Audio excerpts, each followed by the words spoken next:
Thinking about how we haven't had JunKaNoo in 2 years?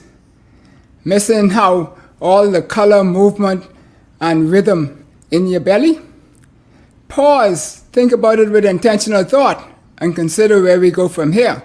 Stay tuned and hear what Chris Ömo-Shango Davis got to say about how you got JunKaNoo in your belly.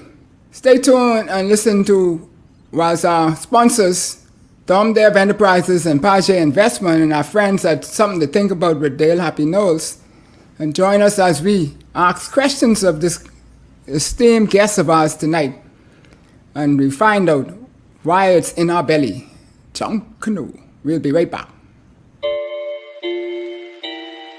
Something to Think About with Dale Happy Knowles.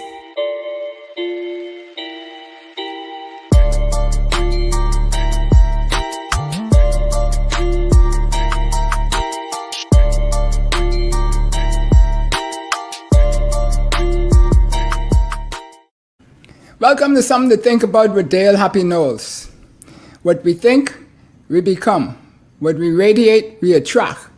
And what we imagine, we surely can achieve. Let's change the narrative 242. And as you're out there, be sure to ask your questions as we go forward. So this evening we have a special guest who has been trying to, the good man out there tried to stop him from being on the show with all kind of technical difficulties just now. But yes, not to worry about that. You know, the good Lord has a way of finding a way to get you to be where we need you to be. Yes, welcome, Chris. Yes, man. Thanks for having me on once again. You know, always excited to be here. Awesome. Well, we know you're not a stranger to us, but for those who might not know, since Chris was last on, he's been doing a lot of things and has a lot of projects going on also. And one of the things that we are proud of him of is that he's now have a more substantial position with the Antiquities, Monuments, how do you pronounce it? The Monuments, Antiquities, Monuments, and Museums Corporation. There you go. Right. Yes. Good. So, like to say, welcome back. Yes, thank you very much. You know, good to be here, man. And I like the title of the show too, you know, JunKaNoo in your belly. Yeah, man, yeah, because we can find out why it's in our belly tonight. Oh yeah, right? Yeah, for sure. Cool. So as we say, if you're missing all the color, the movement, and the rhythm that make us feel good, you know, those are things that I would say is Bahamian, but. Right. You have discovered that it's not just Bahamian. There's some other places which we're going to tap into tonight to find out why it is. And so we want to be able to ask tonight, how did all of these things travel? And I look at your pictures in the background, and so they take me to a place where we're going to go tonight. And so the global people say that we feel things in our heart, but in the Bahamas, we say we feel things in our belly. You know, and our heart is spiritual, but our belly is physical, and we could touch it and all that kind of stuff. Right. And so what we want to ask you at this point in time, and then is this why the belly, in your belly, resonates with us so much? Why is it that when we have stuff in our belly, that always seems like, whether it's Gorbachev or you know, whether it's nice, sweet. Well, you always eat barracuda. I don't eat no barracuda, but you know, I eat it. I can tell, right? Yeah. So you know, people say those things when you get those, and our tourists, when they come in, they get sand. You say between your toes, but really and truly, you get that conch salad in your belly, and then they will come here all of the time. Why is that we actually experience that? I think it's. Well, first of all, the terminology itself, you know, language is extremely important. And, you know, we always kind of grew up hearing these things about us speaking broken English. Mm-hmm. But in fact, we don't speak broken English. We speak distinct dialect of broken English. Ours is distinctly known, of course, as Kula and Geechee. And not only can it be traced to Africa, but it's even a little closer to home, so to speak, being in the southeastern United States seaboard. And so even when you look at a dialect called Pidgin English that's popular throughout West Africa, of course, with many variations, And then you look at our Gullah Geechee language, you look at Jamaican Patois, we all use this word belly. You know what I mean? And of course, I think it's also connected to this kind of soul food culture that we Okay. also share with these Gullah Geechee people, you know. So it was always this, and then of course just the way that people describe things differently culturally. So when we say in your belly, you know, sometimes even when something in your heart, you know, back in the day, you know, I married now, but I remember when I first met my wife, you know, I used to feel the butterflies in my belly. You know what I mean? My Yeah. heart was beating fast, but you know, so now when we use this expression in the context, of course, that you're using it in, we mean that it's just something that's a part of us. You know, it's just Right. something that we know. You know, and when I teach people about how JunKaNoo manifests in the Bahamas, you know, I tell them that you know you could get any group of guys and you know, 10, if you get 10 of them, 7 of them will be able to hold a good JunKaNoo beat. And nobody, and I don't ever remember anybody ever teaching me how to do a JunKaNoo beat, like on a school desk or something like that, you know. So this is Right. something that is a part of us. And the reason why this is a part of us is also linked, not just, because I could say, of course, it's linked to the transatlantic slave trade, but then that leaves it very shallow. This is Yeah, but actually linked, we can get into that in a second right? though. So before Yeah, we you know, get to that part though, but you say it's a part of us, but there's this drive, this feeling that there's almost like a thirst, a quench that you have to quench.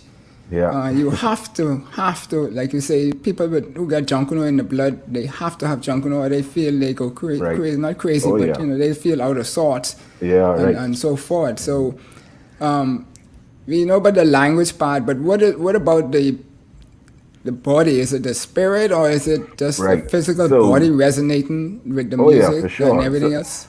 So JunKaNoo as in itself, you know, many of these things can be traced back to more ancient African customs Okay, that essentially are celebratory customs, a lot in the line of what you would see in most civilizations today. They right, just kind of express it a lot differently, of course. So these, I would have to draw on, of course, the Kundum Festival, which is okay, among the most ancient festivals in Ghana, right?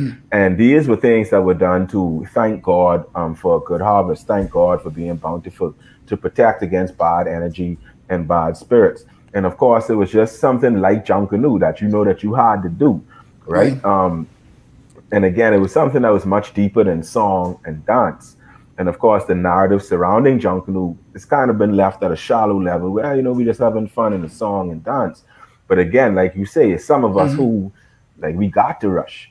And even someone like me, you know, I don't rush every parade, I rush some parades. But even when JunKaNoo don't happen, you know, I feeling kind of empty myself in a lot of ways, you know. And again, oh, this is something that's linked to us and it's almost indescribable. But it's almost a kind of spiritual thing in a sense, right? And when you realize the essence of JunKaNoo, of course, we spoke about a little bit before who the man really was, right, and then you align that with the facts of our history, then you understand it was about freedom. You know, it was about rebellion towards the oppressor, not just being rebellious, but right, rebellion towards the oppressor, towards the proverbial slave master and colonizer, right? And of course, for us, particularly if you could imagine being back in those days where all of your movements and everything was so restricted. And this was the one thing, you know, I think one of the Charles Farquharson, who had a plantation on San Salvador, he okay, actually wrote about JunKaNoo happening on his plantation. And the way that he spoke about it was something that he was afraid of and didn't want anything to do with it. But from, of course, the perspective of the enslaved or Africans in the Bahamas, this would have been the one time that you had to hold on to who you are. You understand? So it would right, literally be, God forbid, you know, somebody come here right now, take over the Bahamas and make Kong salad illegal. You know, and they make it illegal to do this and illegal to drink Sorosy and illegal to do all of these things. You know, we can be sneaking around and we can be doing it. And when we are able to tap into this thing that reminds of us home, you know, so when you're able to sneak in the back and make that Kong salad and you eat that Kong salad, it means so much more, you know. And so for us, even though the Bahamas, of course, it's not been stereotypically associated with revolution and rebellion and fighting against slavery, I think that this is something that not only manifests in the Bahamas, of course, it manifests other places as well. However, in the Bahamas, we can be extremely proud that we were the ones that kind of kept this story of this man going, Right. and right, and in some cases, it even appears that because I spoke to Dr. Pateman, Michael Pateman, he's an archaeologist. He is also a member, a key member of our organization, Sankofa Flamingo, which we're Right. doing most of this research through. And he was telling me how even in Turks and Caicos, their practice of JunKaNoo actually came from Bahamian migrants and the kind of interconnection. And it's not that doesn't seem to be that direct link because their predominant African celebration, I think they call it Masai or Masi or something along those lines. But and so this influence is quite rich, and of course things get lost in translation over time. Obviously, we're not running around with a bunch of Europeans trying to physically enslave us and keep us on plantations anymore. And so the struggle, if you will, has kind of changed. The battlefield, of course, has shifted as well to almost being kind of an intellectual battlefield, a political battlefield, a social and economic battlefield, as opposed to a physical battlefield that encompassed all of those that I just said, right? And so I could go on and on about how important this Yeah. is to me. You see But people so like Angelique McKay who just is JunKaNoo yeah. 24/7, Yeah. Yeah. So let's stick here in the Bahamas for a little bit. So when we talk about JunKaNoo, what we see today in JunKaNoo, and I was trying to get permission to play one or two of the JunKaNoo groups' videos on YouTube. Right. I don't want to just stay and play it and then get in a little trouble with them. So, Right. but so people could see what we're talking about, and related to where we started, because in the early days of JunKaNoo, JunKaNoo was started here. Why? What was it that did it do? What, Well, we just needed it a was day to move, get off the plantation and move, or did we But it wasn't have a even really specific reason? that. See, the first 3 slave ships that came to the Bahamas came from Western Ghana. And Okay. those 3 slave ships came over a period of about 50 years. And no one else came directly from Africa from that area. And so that is how it got here. And remember, John Canoe was this warrior merchant who fought against the British and the Dutch slave trade. And Okay. so many of the people, some of whom may have even physically fought in his army. And even after he died, his legend actually grew. And so even decades after his death, you had other Africans from the region.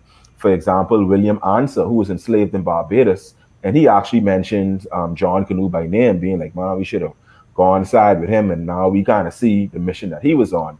And he experienced it. And now, and so this is how it got here in the minds and the souls of everybody else. And his name, so it's not like as if they started this parade because of this great man.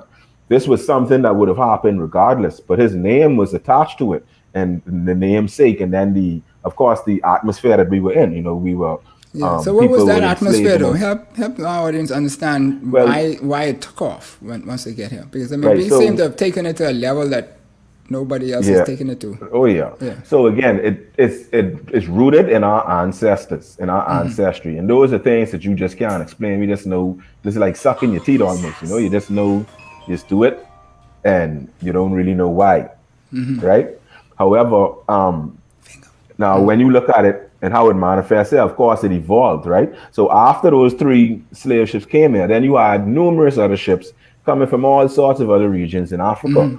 And so you have, for example, the Gombe drum, which comes from the Djembe drum, which comes from the Mande people from present-day Mali. Then you have the tom-tom, which comes from the tam-tam from Senegal, almost in the Right. same region. Very far away from present-day Ghana, as a matter of fact. But those people kind of set this foundation. So it almost be like how you see here, we have a great diverse community here in the Bahamas. And you'll have people coming from Trinidad, Haiti, the United States. And after they have their kids, and they, over time, you might see a steel pan in JunKaNoo, because that's that Trini influence, but they still calling that steel pan in JunKaNoo. And so that is how it evolved. That's what caused, of course, a lot of the confusion as well. And then it was something that we began to do to celebrate emancipation. And it was kind of, stuck to this emancipation. Okay. And it kind of worked out in our favor because, of course, it went in line with the British propaganda of them being the great enders of slavery and the conquerors of slavery. And so they, in a sense, let us do it. But in tandem with that, you have to understand that it was illegal for blacks to congregate in great groups and all of these things. This was something that was feared by the colonial government, by the status Yeah, quo. because on that same point, Right. there, the Honorable Fred Mitchell said at a forum the other day that, in a speech that he's given, that we had the situation of, I forgot the name of the boat, what he said, what came over during the French Revolution. Right. And that's a part of our history that, not the French, Oh. the Haitian Revolution, the Yeah, part of most our history definitely. that we need to really start talking about, Oh, because yeah. he was talking about the color in the Bahamas and how people would wake up one day and the ruling party at the time, or group of the time, decided that because of the revolution, that it was no longer fitting the way blacks and whites were defined in law. So they changed the definition Yep. from the 3 persons removed to being all who had some persons in their ancestry as being black to being black. And so people woke up one Exactly. morning who were And white, they ain't white no and more. now they black. And some people even Oh, committed yeah. suicide. Right. I believe it was one man. I believe his surname was definitely McKinney, and it was one guy who that he was actually a slave owner and all of this stuff. Considered himself white, living in the Bahamas on a different racial gradation scale, right? But it's so interesting, and of course, Fred Mitchell has a lot of historical knowledge as well. And there were many ships around that region, and as a matter of fact, the Haitian Revolution, as I kind of lay out in my book that I'm still working on. But essentially, you can pinpoint the origins of our Haitian xenophobia to April of 1795. And this was when the British, who were trying to also get their piece of what was the richest colony in the West at the time, they were defeated in April 1795. And all of a sudden, there was just huge great awakening, like, oh my God, these guys look, they're going to actually win. They defeated the British. And furthermore, we were stealing all of these enslaved people from Haiti Right, and right. absorbing them into our own population. So that says, that is profound on many levels. Right. Chiefly, in my view, because when you really look at that version of our history, nobody, and of course, our actual blood has nothing to do with your nationality. But Right. we have kind of adopted this kind of Americanized, I'm a blue blood Bahamian type of thing, not knowing that, even within the African bloodline, you have a huge diversity. And that's not even including the Europeans, the indigenous Americans, the Asians, and everything in between. You understand? And so race is very complex as well. And it's also even linked, of course, to what we're speaking about now, because, the whole JunKaNoo story, who he was and all of that got lost in translation. Yeah, but we can touch on him Yeah. shortly, but we'll not say touch, but we can dwell into him a little bit because we want to know more about him. But I just want us to try and define for persons out there, because some people might know the history of the Bahamas and some people don't. When JunKaNoo started in the Bahamas, like I said, my understanding was, they say they used to let you out to go play once a day, once a year or something. That was the colonial thing that they put on us. The times then, because at one point in time, the black people or people of color could not go on Bay Street, which was this main road in the city, and congregate with more than 2 or 3 people in a space. Right. So, the JunKaNoo has fuel, the energy that we have in JunKaNoo, was that fuel because those laws and stuff were in place where you could not socialize. We just went through COVID where people couldn't socialize, and you see what happened when they started letting everybody out. Everybody. Right. Most definitely, that was definitely a major aspect of it. Also, things like JunKaNoo were also classified under the Obia Act. And so the Obia Act, there's 2 definitions of it. Obia initially was an Akan word, or Twi, I should say, Twi word, that's their language. And it essentially was a loose word that comes from Obia Fayo, that essentially just meant doctor or healer, you understand? Now, from the British perspective, Obia in the English-speaking diaspora was a blanket term. So As I mentioned before, drinking Sorcy, they see you making some shepherd's needle tea, and the wrong person see you doing that, they say you doing obi at that time, you making medicine, right? So it was very similar with stuff like JunKaNoo. Anything they didn't understand. And it's quite strange because though this was exacerbated by those laws, JunKaNoo was also this kind of thing where, because remember, they had a very paternalistic mindset. Right. And so on those days off on Christmas, and I spoke to Professor Kimani Nahusi up there in the United States, powerful professor originally from Guyana, and where we actually had lengthy discussions about this entire thing. And we had a good laugh when I told him about how they tell us that the slave master let us do it. And he's like, the slave master didn't let us do nothing. We just did it on the times that we had free. And that's their holiday. They ain't checking, they out partying, doing whatever, and then of course around certain seasons, it may make them more inclined to be more generous. Christmas, they might be a little more, but it's not to actually place the credit to them for allowing us to do it. Particularly when you know that one of JunKaNoo's military strategies was to invade the European forts on Christmas Day. So that actually seems more in line with the essence and the true spirit of JunKaNoo than them allowing us to do it.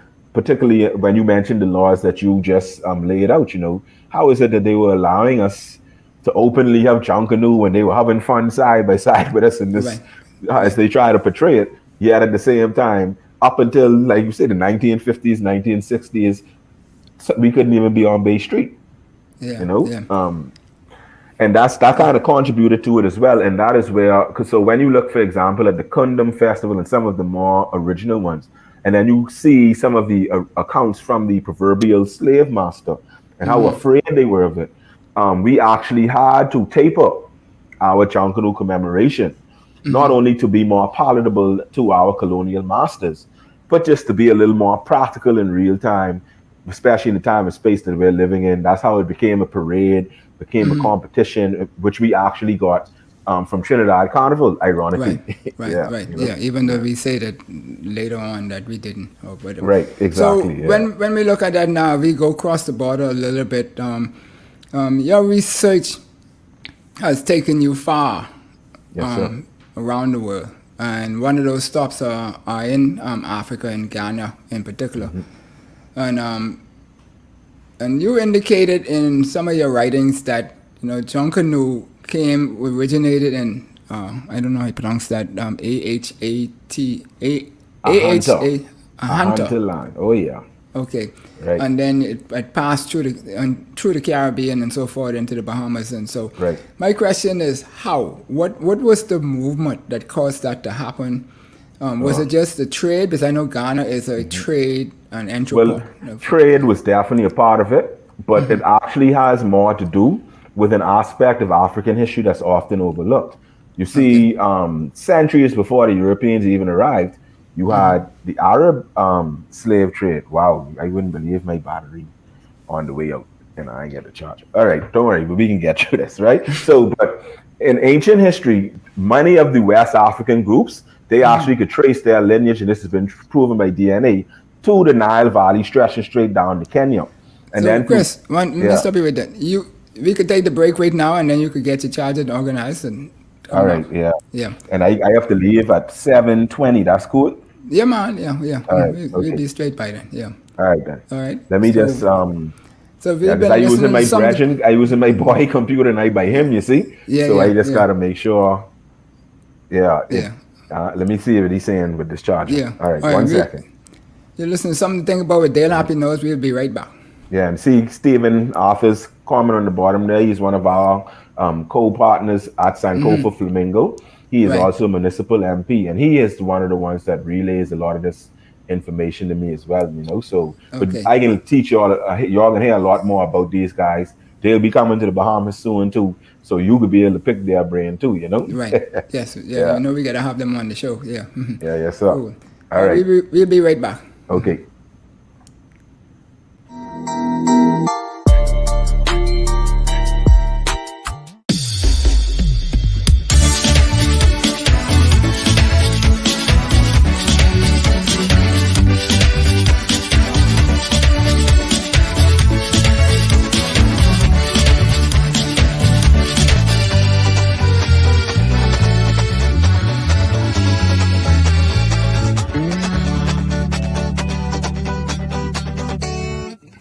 Sammy's Chicken. There's nothing like it. Sometimes it's hard to find a company that can get the job done right. At Mission Complete, we do just that. Mission Complete offers a wide variety of services from janitorial to sanitation to pressure washing pool decks and patios. We're also proud to offer COVID-19 decontamination for your home or business. And for those multi-legged critters, we call in our pest control and rodent team. Why call 4 different companies when you can call just one and get the job done? Call us now and let's get this mission started.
Welcome back to Something to Think About with Dale Happy Knows. And we're here this evening having a discussion with Chris Ömo-Shango Davis. And your video is gone again. And we're talking about JunKaNoo in your belly and how it makes us feel. And we've gone down the road where we've been talking about here in the Bahamas what it means to be JunKaNoo and debunking the myths that was said by some of the persons that JunKaNoo we were released by the slave owners to do, and Brother Chris is saying here that the professor said that we actually did it because they were out partying and celebrating themselves, and so we celebrated and so forth, and the like. And then also they have a direct connection back to Ghana through the trade, and we were just about to dwell into that aspect of the scenario as to why and how that connection is made. And there's a wealth of information, folks, that this Chris is being done, and I know he's been traveling a lot, and he's been capturing a lot of this information, and he's developing a book himself. We were hoping that the book would have been finished before Christmas, but I guess the schedule changed a little bit and became bigger. So Chris, you're back, but we still don't see your Yes. video. I don't know if you get any changes, but you could just go ahead with them. I don't think my video. You could hear me, right? We could hear you. Yes. Yeah, I don't think my video, because I had to go back on the other device, and I don't think the camera working on it. So apologies for that. But we were saying about how it was rooted with the Hanta people. Right. And how that all kind of came about. Now, the Hanta people are a part of a much, much broader group, much more popularly known group, known as the Akan people, right? And their main language, of course, is Twi. And in Ghana, the major groups are people like the Fantes, the Ashanti, the Ga, and so but the Hanta people, they number somewhere between 4 and 5 million people today. And they populate mostly Western Ghana, as well as a little bit of Eastern Ivory Coast. And they were a part of the major migrations of the Akan people coming from the ancient Great Kingdom of ancient Ghana. So many of these myths that you hear about El Dorado and City of Gold, they was actually talking about ancient Ghana, also known as Wagadu, which is the proper name. And then some of those people also migrated further south. Now, these migrations were chiefly because of Arab encroachment on these lands. Okay, and then in the 12th century, you had the Bono Kingdom, and then in 1270, I'm sure Mr. Stephen Arthur will correct me, I believe the year was 1270, when they then migrated again out of the Bono Kingdom. And there are two major theories on what Ahanta actually means. one of the theories is the people that dry themselves in the sun. Right. Sorry, it's three that I found that was relayed to me. One that dries herself in the sun, and that has to do with them crossing the Pra River to reach their region, and then kind of thanking God and drying themselves in the sun. And that is also linked to their typically very dark complexion that they also typically have, right? And then the other theory is that it means twins. And the Ahanta people are also very closely linked to the Nzima people. They even closer than you would say Bahamians and Turks people. They share language. They share many aspects of their culture, the food, and they almost could be considered to be one people in certain essences. But of course, they are also two distinct groups that are almost like a brotherhood that share certain histories and experiences. And those were the people who also produced the popularly known Andenkra symbols. So, like the Sankofa bird, and they have Right. all of these popular African symbols that are right. So these are some of the people that were the originators of some of these symbols. And again, they have a long history of fighting against colonization. So even in the beginning of their history and the founding of their kingdom had to do with them resisting Arab enslavement. And then they came out of that. And then it shifted into resisting European enslavement. And then, of course, we have our figures like JunKaNoo, aka JunKaNoo.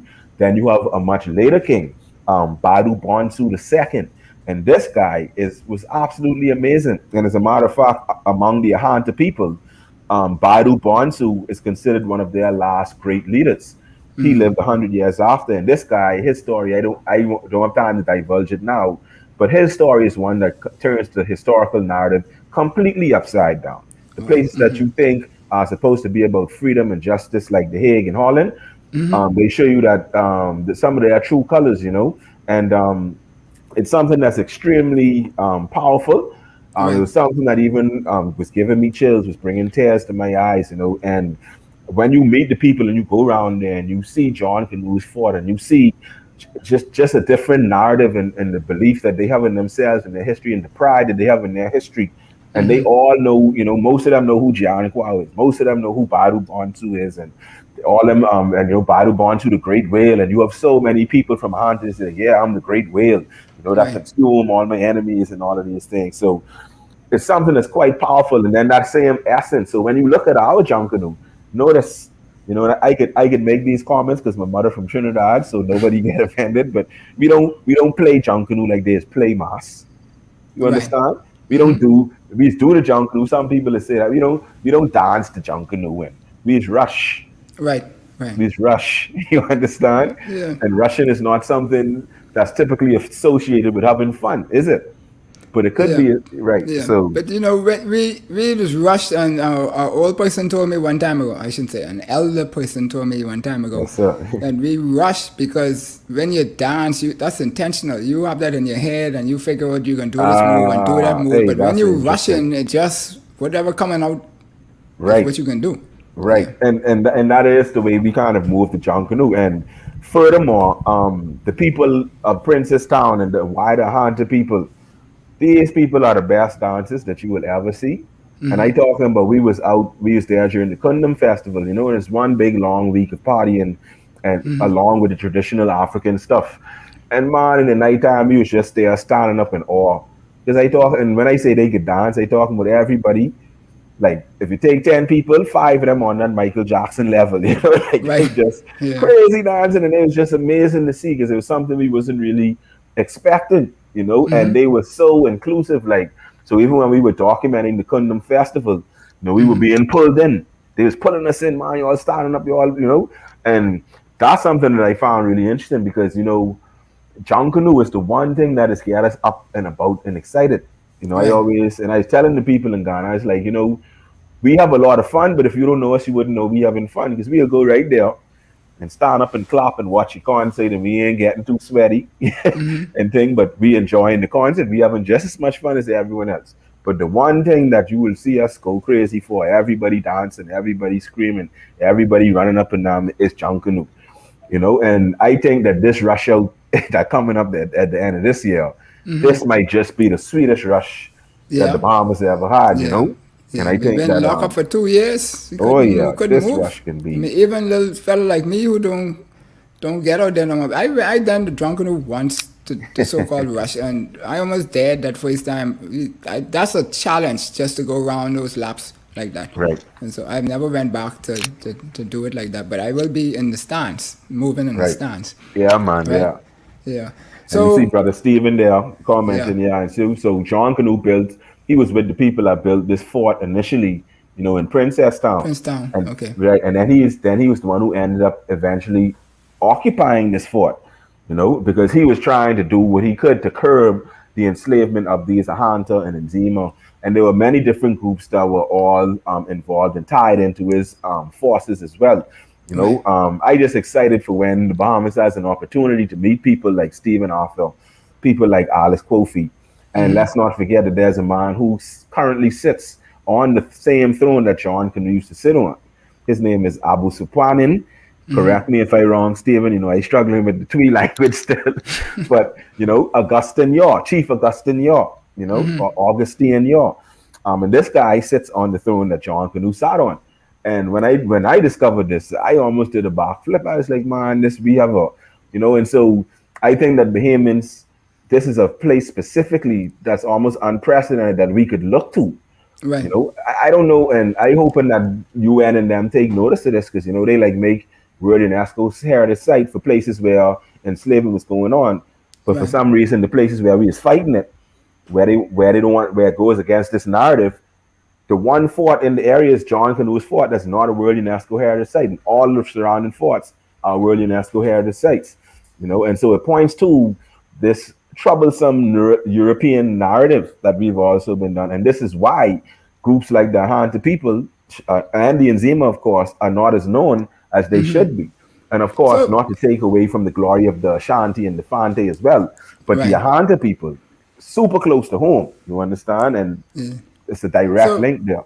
yeah. So Chris, I've been taught that Ethiopia is the only African country that wasn't colonized. But Right. are you also saying that Ghana was also in the same light, that the Well, fight it depends. kept him from being? It depends on your definition of colonization, number one. Okay. And then number two, also depends on which, I guess you would say, which political standard that you're observing. And let me explain that.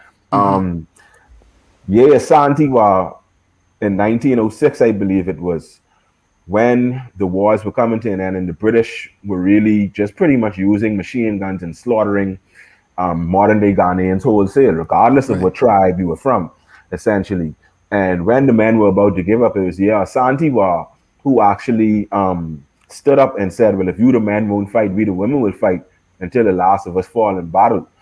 Among most Akan groups, not all, but most, the Hanta included, they have this ceremonial stool that essentially represents the power. So it would literally be, for example, if we went to conquer Great Britain, we'd have to get that crown and that mace, and that's the symbol of authority. And you will have people who will say, well, you all didn't win because you all never got the crown and the mace. You I got understand? you. I Right. got And you. so it was the same concept, particularly with the Ashanti people and the golden stool. And it wasn't only the Ashanti, So, of course, when you look at it from a military standpoint, many of them were conquered, or even if not fully conquered, at least subjugated and absorbed into the new modus operandi and the new status quo that came along with colonization. But in the case of the Ashanti and the wider Akan people, many of them will tell you that they were never fully colonized. And then, of Right. course, you have to remember within these modern African countries, you have traditional nations, right? And so, you, literally in Africa, it's like you have two or three governments. You have the wider federal government Right. or the Republican government. Then you have the municipal government, of which Stephen Arthur is a part of in Ahanta West. And then you Okay. have the traditional government, which is the one that I give the most credence to personally. And even though African leaders typically get a lot of shtick and criticism, one good thing that I'll say that many African leaders have done was kind of retaining this unspoken law that the modern politicians control the politics, but the chiefs own the land. And so, Right. in many incidences in Ghana, you could go to Minister of Tourism all you want, you can go to Minister of Housing all you want. He got to go to the traditional king and traditional Yeah. chief. Right. You Right. Right. understand, to get this land, and if he don't have his blessing, you in problems. Yeah, nothing's going to happen. And so Right. we look at all of that as part of this. When we say the rush and everything, I see it as this is part of why we have this feeling, this in our belly feeling. And thank you, Stephen Arthur, for joining us and sticking with us and giving us all of these side notes on the side here and keeping us on cap and tune as to what is really happening and so forth. And so there's a festival that you were telling me about Right. that is either we are JunKaNoo became similar to that or like, and I think it's the masquerade Yeah, well, you have you have several ones. You have okay. the most popularly known one that is connected to our modern JunKaNoo is the Fancy Dress Festival in Winnipeg. Okay. However, the true origin of it is the Kundum Festival.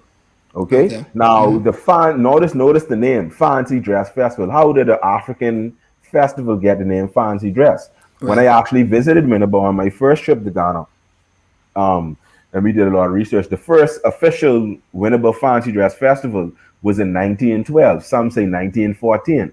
You see, that is a crucial year because that was when the so-called scramble for Africa was solidified. In other words, this is when African nations were solidified as colonies of European countries. Okay? And so the Fancy Dress Festival got its name from fancy dress masquerades that were popular all over Britain and all throughout the British colonies and the diaspora. Just as you see that kind of sentiment infiltrated our JunKaNoo parades in the Bahamas, right? It became masquerade and you're just dressing up to have fun and all. Some accounts even say we was mimicking the slave master. You understand what I'm saying? Right. And so it's quite complex. Now the Winnipeg Festival, what is very interesting about that is there's actually no direct connection. You understand? Right. With that. You understand? So with the Winnipeg Festival, it actually evolved similarly to our JunKaNoo, but independently throughout the 20th century. And now they're on and on. And when you take those two, it looks very similar.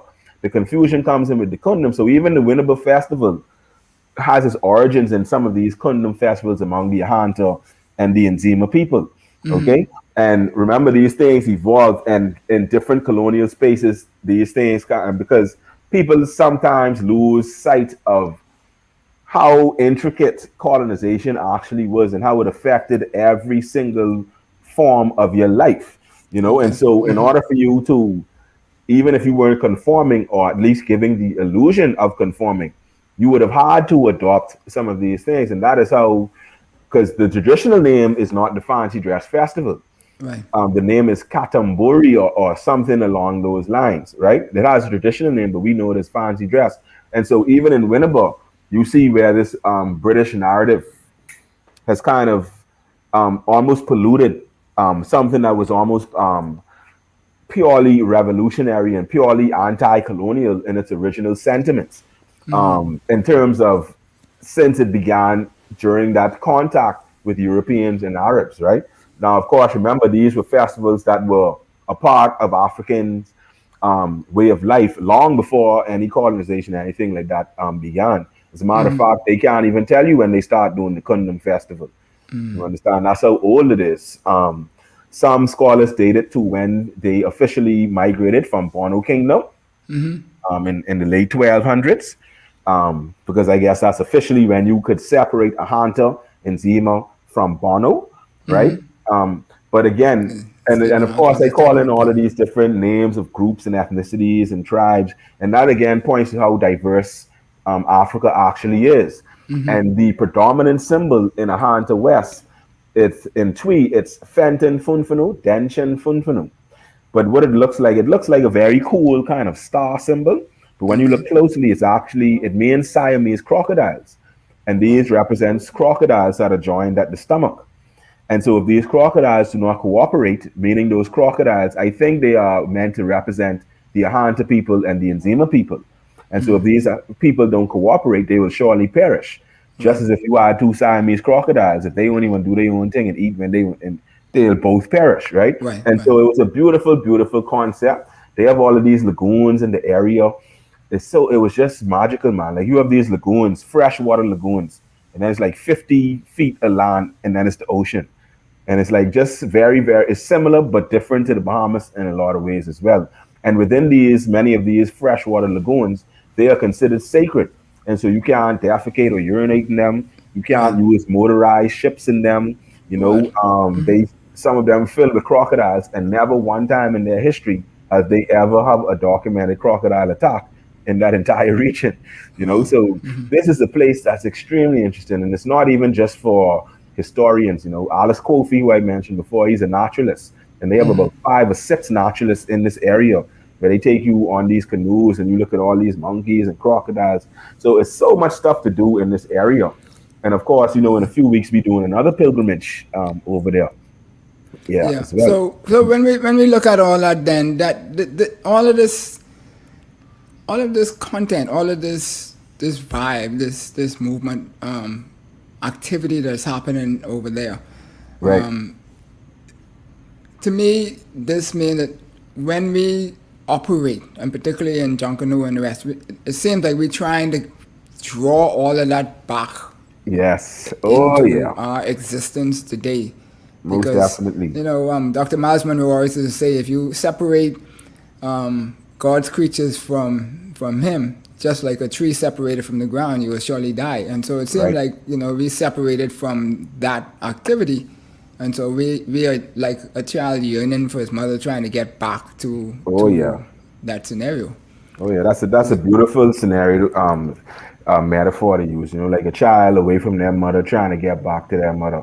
You know, and that is exactly what it is, subconsciously. You know, even if it's subconscious.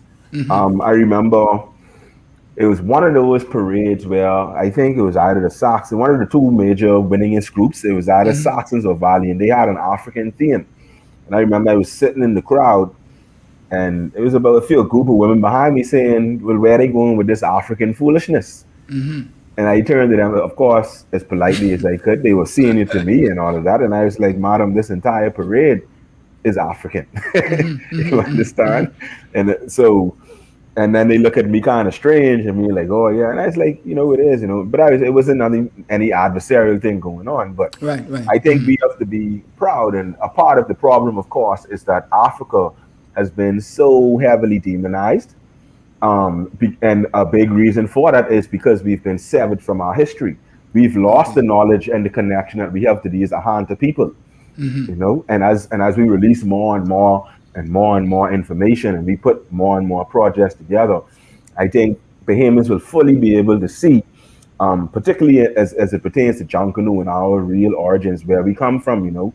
And if you look at it, many Caribbean countries, they have specific areas in Africa that they are linked to, you know, through kinship and through heritage. And we have the same right there in Southwest Ghana, not even just Princess Town, but also Agona and Buswa and some of these other areas. But of course, Princess Town was the hub. Right. So Chris,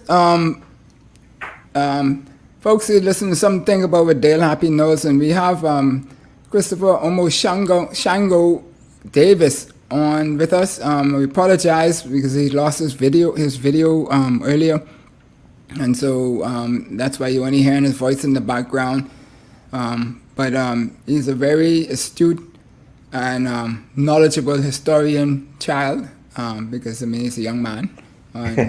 He's hanging out with some of the big guys, you know, who when you hear their names, you know, they have history on history of contributions. And so we know you will be doing great in the next 50 years. When people be talking about you, they will talk about you amongst the kings and queens. Thank you, sir. But we want to put to now, because we always say in the show, we want to figure out where we go from here, right? Because we want you to pause, then we want to think about intentional, and then we want to know where we go from here. And so I have this view that this year we can go to Ghana with about 100 odd JunKaNoo group and perform at the appropriate festival. And then next year, they return, reciprocate by bringing a crew to perform in July during our 50th Independence. I think that's going to be powerful. It's going to open up a lot of opportunities for a lot of people, and particularly our youth. Talk to me about that in few minutes. We are already in the motion of building this heritage product between Nassau and the southern Ahanta West region. Okay. And this year in October, we actually will be taking a large contingency of JunKaNooers that will be there. That will be hopefully with the blessing of Atumfo Badu Bonsu the 15th and the Ahanta Traditional Council, as well as Chief Yar Augustine with their blessing. We will be able to have JunKaNoo groups as a part of the kingdom. And as a matter of fact, we're trying to expound on that because we want crop over people from Barbados to come there too. We want carnival people. You understand where I'm going with this? We want Mashrami people from Guyana to come there as well, because all of these things have a slight, at the very least, connection to this. Because remember, these people represent some of the earlier groups brought into the transatlantic slave trade, particularly by the British and the Dutch. So it's no surprise that JunKaNoo also exists in Suriname, Guyana, which are places that were former both British and Dutch colonies. You understand? So, so that idea that you have is one that when you make this connection and you start to see it for what it is, it's something that's bound to happen. And what we want, we were hoping to happen is to take that contingency over in October. And we actually hope to bring the man who sits on the throne of JunKaNoo himself to witness JunKaNoo the way that we do it. You know, we have, and this way we can get the competition in there. This next thing, you know, you get Jamaica versus Bahamas versus Ghana, JunKaNoo, and JunKaNoo just is diversion, you know. And I think that I grew up in a hardcore JunKaNoo family. You know, of course, I have a Valley Boys bias, I'll admit. However, I know that one thing that all JunKaNoo. So you could have endorsed the video then. I didn't need to wait for them to answer me. They could just say. Anyway, go ahead. Right. So, but yeah, you get where I'm coming from, though, right? So, so essentially, this is just something that connects all of us in surprising ways. You know, this connects us to Wilmington, North Carolina, Suffolk, Virginia, Belize, Southern Mexico, Honduras, St. Vincent, Barbados, St. Kitts, Puerto Rico, and the list goes on and on, you know. And of course, different places celebrated to a different degree. But we were the ones, proud to say again, to reiterate, that kind of kept this kind of going and kept it alive. And Ahanta people also kept it alive, but as JunKaNoo, as a historical figure. But now that we've made this beautiful connection and it's gaining a lot of traction, they have a few articles that are now coming out talking about the links between Ghana and the Bahamas. You know, and the links was always strong in Jamaica because some of the names of the places were even retained that are also linked to JunKaNoo as well. But here in the Bahamas now, we have this kind of new explosion. Aha, this is where we come from. Oh, these are some people we can look to in Africa, except for looking at Lord John Rule in England and all of these people who, of course, we know were not honorable men in the least, you know. And so I just, again, have to thank you for having me on once again, allowing me to share, allowing me to promote what we're actually doing. You know, people could follow what I'm doing at Sankofa Flamingo, but of course, I'm also in education now at AMMC. Proud to say, you know, and so you could also come to the Pompey Museum to see me there as well. But for me, what's the hours for that? Pompey Museum right now is Monday to Friday, 9:30 to 4:30. Do not come at 4:15 because we close at 4:30, especially if you're coming to see me, because you know I could be a little long-winded. It's actually mostly reading exhibits. You would come with your kids, but you would always look for me. I'm always there. Request me. You could even call ahead, say, listen, I want Chris to give me this spread, you know, and that's all good. $3 for locals. I think it's free for children. Yeah, $3 for locals. Only $3? Yeah, only $3 plus VAT, of course. You know, $5 for tourists. Kids under the age of 8 years old are free. Yeah. And so I encourage BMS to come and enjoy. We have a lot of new stuff coming in, a lot of new stuff in the works, where we will actually planning to do exhibits, not only on my research, but some of the research that others are actually doing as well. And I'm very excited for what we're about to be doing this year. I think Bahamians will really have something to really grasp on, something from historical perspective that we could really be proud of. You know what I mean? Because JunKaNoo is protecting almost that whole region from slavery. Right. You understand? Like, and the main areas, they considered him their minister of defense. So, You know, so this was but no is that how fellow. you pronounce the name, Chris? Is it how Jian we Kwao. say it again? Jian Kwao. So Gyan. That's where the John comes from, understandably. And Kwao. This is the official Nzima and Hanta dialect of how they say his name. Right. Now, under the Ashanti dialect, they actually call him Jan Connie. Okay. So this is because the Dutch called him January Connie. The Germans call him Johann Connie. And the British, of course, call him JunKaNoo. Now, we believe that there's several theories to how the canoe came about. One of them is he actually owned one of the largest canoe fleets in West Africa at the time, Right. which made him very wealthy as well. Another reason was kind of just this kind of British ignorance where they see us around canoes. They have a lot of lagoons in the island. They don't really care too much to learn the language, and they just is there, JunKaNoo. But once you get there and you see all of the different variations of his name, you can most definitely see how those names manifested here. And so even like in North Carolina, for example, they call it John Cooners. Right. You know, John Cooners. So you can see, but it's all this John Kwao, JunKaNoo, John Khan. All of it is connected to this great Ahanta warrior in chief from the early 1700s. So, Awesome. Well, Chris, thank you kindly for joining us. Sorry you had the experience with your technical activities, and we apologize once again for starting late, but and we're appreciative that you were able to go on beyond 7 o'clock to give us that second piece of the knowledge there, and we look forward to receiving your book.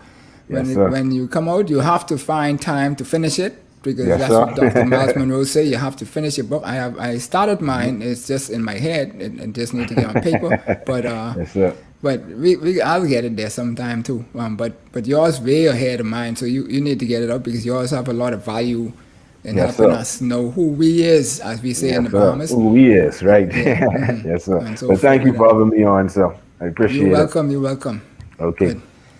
Yes. So, folks, you've been listening to Something to Think About with Dale Happy Knowles, and we love that you were able to stay on and listen to what Chris had to say today, Christopher Davis, and we hope that there's been a value to you, and that you will find a wisdom that you would want to share this video with all your friends, get the knowledge out. Hit the like button if you like it, so you could get more updates and notices when there's more coming, and then we will be having more shows to help elevate and enlighten our whole Bahama land and this part of the world. So once again, stay safe and